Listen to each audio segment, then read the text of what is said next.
Bom, então a gente está hoje aqui reunido de uma forma diferente, né? Porque Carlos mandou a aula gravada sobre transtornos alimentares, que ele fez junto com o grupo, que Letícia está aqui. Então, Letícia pode ajudar a debater aí esse tema tão emergente, né, numa sociedade que vive tão em cima de imagem, né, e como isso tem modificado, né, nosso comportamento social em busca de uma estética e as distorções, né, de como a gente vê nosso corpo e esse corpo ideal, né, que acaba levando as pessoas também a um comportamento, mas também outras disfunções que não têm necessariamente a ver com estética, mas com uma dificuldade mesmo. Às vezes a gente vê em criança. Outro dia eu estava vendo um menino que não conseguia sair da dieta líquida, rejeitava, e foi um sofrimento assim para a mãe. Ela veio fazer o curso da gente, o treinamento de TDCS, porque o menino já estava com 2 anos e meio e não conseguia comer absolutamente nada, né? Então, a gente vê que tem outras questões aí.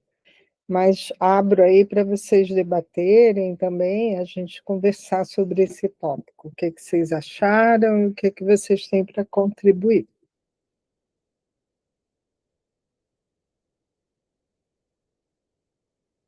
Está sem microfone, Letícia. Desde que eu ingressei na psicologia, né, em 96, formei em 2001, a gente sempre soube que dos transtornos, dos quadros nosológicos, o transtorno alimentar era dos mais difíceis de tratar, né? Mais complexos, porque dizem respeito à relação com o objeto, que é o primário, né? O primeiro objeto que nos liga ao outro é o alimento, né? E é bem complexo. E a importância da pessoa estar muito aderida a um tratamento psicológico, psiquiátrico, para que as nossas intervenções consigam, né, ajudar a pessoa a sair desse lugar de repetição tão primário, tão primitivo, né? Ela continua fazendo sintoma, se deixar a vida toda da mesma maneira, mesmo sabendo os prejuízos, né? Então, só um acompanhamento espaçado com médico, com psiquiatra, não tem poder assim de contribuir para uma mudança. Tem que estar a pessoa bem aderida no tratamento, né, com a transferência ali com o profissional, para que ela consiga tratar essa questão de base da personalidade, né? É bem complexo o transtorno alimentar. Eu vejo na clínica que são quadros assim que demandam um tempo de tratamento muito maior. Uhum. Concordo. E é difícil, né? Porque é uma crença muito central, às vezes começa na infância, né? Alguma situação lá atrás que está gerando essa disfunção comportamental, né? E mesmo psicoeducação, que a gente faz a beça, explica para a pessoa o que ela tem muita dificuldade mesmo de mudar o comportamento. Eu só acompanhei em casa, eu não sou uma grande experiente nisso, minha área é mais para depressão e ansiedade, mas realmente, e pânico, né? Mas realmente o caso que eu acompanhei não houve resposta, assim, por mais que a gente fizesse toda a psicoeducação, ela entendesse tudo que se passava com ela passava 2 semanas sem provocar, porque ela tinha bulimia, sem provocar o vômito e depois voltava. Muito difícil. Agora, uma pergunta, Letícia. A compulsão alimentar não entra dentro dos transtornos porque está dentro do craving, é isso? Compulsão alimentar, não. Todos eles são que ele citou, né, no DSM, são compulsões alimentares, né? Não, mas aquela pessoa que tem uma adicção que aumenta muito a quantidade de alimento, né, que come sem conseguir controlar. Ele também está numa. Eu posso ter perdido, comido mosca, mas ele apresentou como o aumento, né, a compensação, como se a pessoa só sentisse prazer, como no craving de drogas, ela só sente prazer pelo alimento. Aí dentro dos quadros que ele descreve da nosologia, tem que ter o impacto significativo no estilo de vida, na saúde, por isso a categorização em categorias distintas, né? Mas pelo que você está dizendo aí, eu estou entendendo de uma fome emocional, a pessoa que compensa tudo com a comida, né?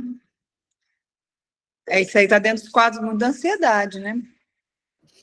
É isso, e aí que eu fico vendo que tem um limite, né, entre o transtorno alimentar, quando a pessoa não consegue ingerir, ela vai perdendo peso. Mas quando a pessoa come compulsivamente para tentar sentir prazer com a alimentação, é, é, é meio mais parecido assim com o comportamento de recompensa, sistema de recompensa, entendeu? Sim. Isso que eu queria entender, qual é o limite que separa o craving do transtorno alimentar. Fala aí, Matheus, já abriu a câmera, me ajuda aí. Eu fico pensando que são mecanismos diferentes, né? Eu acompanhei uma colega num grupo de supervisão. Ela tinha uma pacientinha que foi desenvolvendo um medo de engasgar. Jovem, já criança, comia muito bem, mas depois de um tempo foi desenvolvendo um medo de engasgar. Então, acho que alguns vão para uma linha de algo similar com craving, outros vão para uma linha de algo similar com uma fobia, uma coisa assim, nesse sentido. E aí, pensando, né, a apresentação do Carlos é muito clara, sempre muito boa, e não é algo que eu tenho muita experiência também, esse tipo de queixa aí de público, né?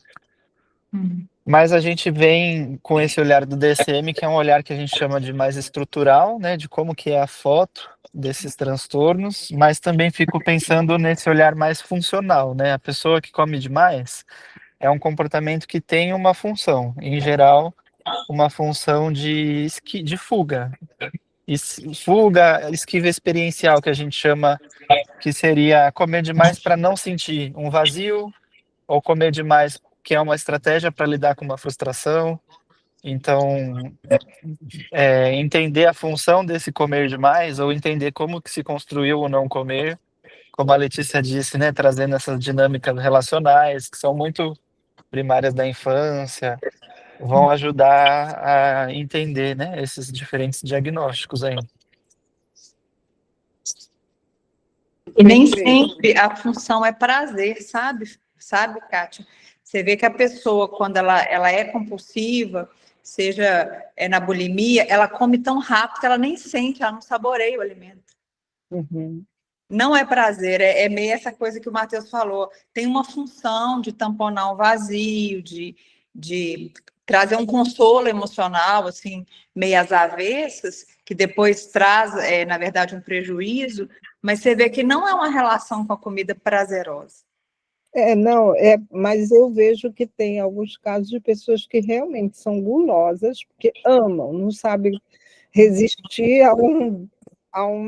né, diabéticos, principalmente, que nem ele falou no final, eles não conseguem, eles ficam, parece que eu me lembro de uma brincadeira do Fábio Porchat, que ele diz que gordinho, quando escuta alguém abrindo o sonho de valsa, aquele estalinho assim, que ele levanta assim a orelha e já sai correndo atrás, né? Tem uma coisa de prazer mesmo, de sentir-se privado do prazer pela doença e tentar comer isso escondido, muitos deles escondidos, muitos deles... E depois vem o arrependimento e aí pode cair na A depressão. privação. Mas a privação é sabido, né? Os nutricionistas hoje até liberam uma dieta livre, que a privação gera compulsão. Exato. Essa questão do diabético, quando ele tem um diagnóstico, não pode comer açúcar, o médico já sai restringindo tudo, parece que traz um reforço aí nesse desejo pelo proibido, por aquilo que eu não posso ter, que eu não posso acessar, né? Diabéticos que eu conheço pioraram bem o transtorno alimentar, já tinham um excesso, mas pioraram depois de um diagnóstico. Exatamente. E muitos colocam a vida em risco mesmo, né? Com cetose, como é que chama aquele... meu avô morreu com isso, né? Entrou em coma e morreu. Na época ele nem sabia que era diabético. Então, morreu com 22 anos, o pai da minha mãe. Mas ele não sabia, é diferente, né? E hoje, com tantas ações preventivas, exames que você faz desde a infância, mas eu fico me chamando a atenção esse caso dessa criança que a gente viu, a mãe no curso, né? Que é uma criança que não conseguia de jeito nenhum comer nada sólido. Ele só queria o líquido, só aceitava o líquido, não botava nada sólido na boca, desde que começou a tentar fazer ingesta de alimento sólido. E aí eu fico pensando, né, deve ter alguma coisa cerebral mesmo para explicar isso, né? O que eu já conversei sobre isso e me trouxe assim, uma surpresa boa são com as terapeutas ocupacionais, né? Porque elas têm um olhar muito bom para questões sensoriais. Então, muitas vezes, problemas alimentares de criança vão para a Nutri, pensando em seletividade alimentar, mas quem lida melhor é a TO, porque vai entender questões de temperatura, sensibilidade à textura, uma habituação a diferentes texturas. Então, é um trabalho. Talvez a gente precisaria de uma TO na equipe para entender melhor assim, essa parte neuro, mas sensorial também. Sensorial é função cerebral também. É. Mas a gente fica vendo o comportamento, né, como um reflexo de algo que não está funcionando bem na função cerebral. E as 4 funções cerebrais é isso mesmo, motor, sensorial, cognitivo e emocional, né? Então, talvez essa coisa sensorial, que nem também a mesma coisa com a eliminação, né? Que é a enurese, a hipoclese, que muitas vezes afeta as crianças também, porque são coisas que você não nasce sabendo, né? Sugar um líquido, todo bebê nasce, é fisiológico, né? Então, tomar líquido é fácil, ele já nasceu sabendo. Agora, quando você vai introduzir um alimento que é sólido, e a criança pode estranhar, né, a temperatura, a textura, o volume, como ter esse olhar, né, de que não é comportamento, é necessariamente porque o sistema nervoso precisa desenvolver uma certa capacidade e eu concordo com você, Matheus, acho que a TO nesse trabalho é fundamental. Tanto, e a física também, com eletroestimulação, pode ajudar a achar caminhos, né, de ativação de redes que vão até vias corticoespinais, que vão chegar lá no órgão-alvo, porque é uma coisa que depende de aprendizado, não é automático, né? Não é inato. E justamente por conta de depender de aprendizado, aí uma parte mais psi, para esse histórico da mãe e esse histórico de aprendizagem, deixa eu só sair aqui. Obrigado, viu? Porque, por exemplo, eu acompanhei um pacientinho com dificuldade do treino de toalete, mas a mãe teve um histórico muito traumático com treino de toalete. Então, coisas que para uma mãe seriam tranquilas, porque você vai começando a treinar, você tem que lidar com frustração, aí você fica com medo de impor uma coisa ou outra, mas você impõe. Para aquela mãe era insuportável. Uhum. Então, assim, entender o histórico dessa mãe com a questão de alimentação, o estado emocional que ela tá para lidar com uma criança difícil, isso é um olhar mais psi, né, das relações Com e de certeza. outras coisas.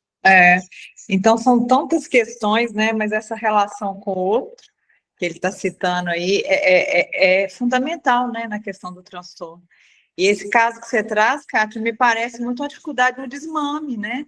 Se a criança deixar de ser bebê, de amamentar o leite da mãe, a mamadeira, passar por uma nova fase, como as dificuldades do desfraude também, né?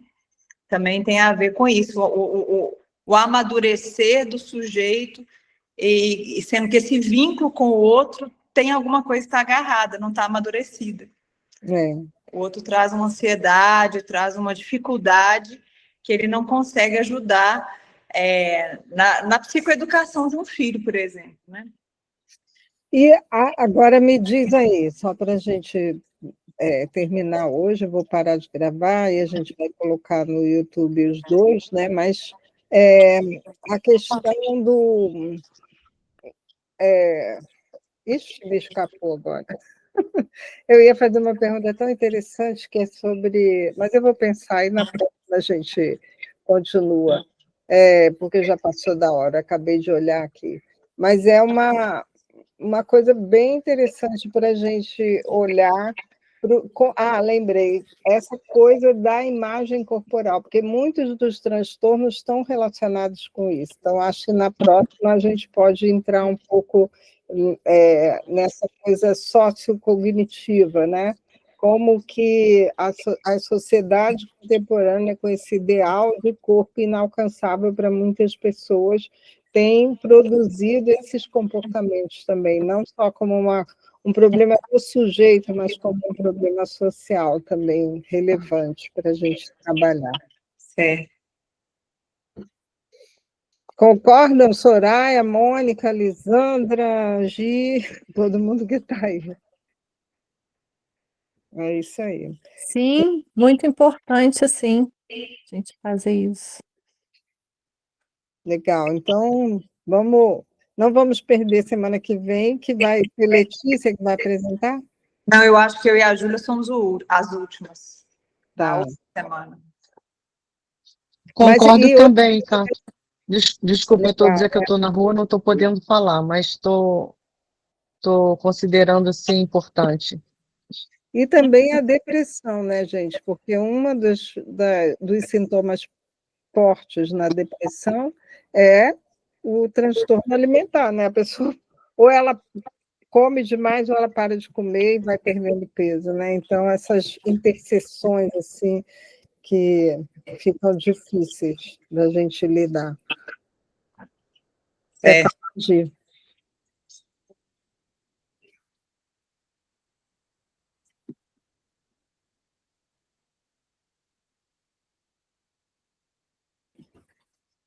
Então, vamos falar semana que vem.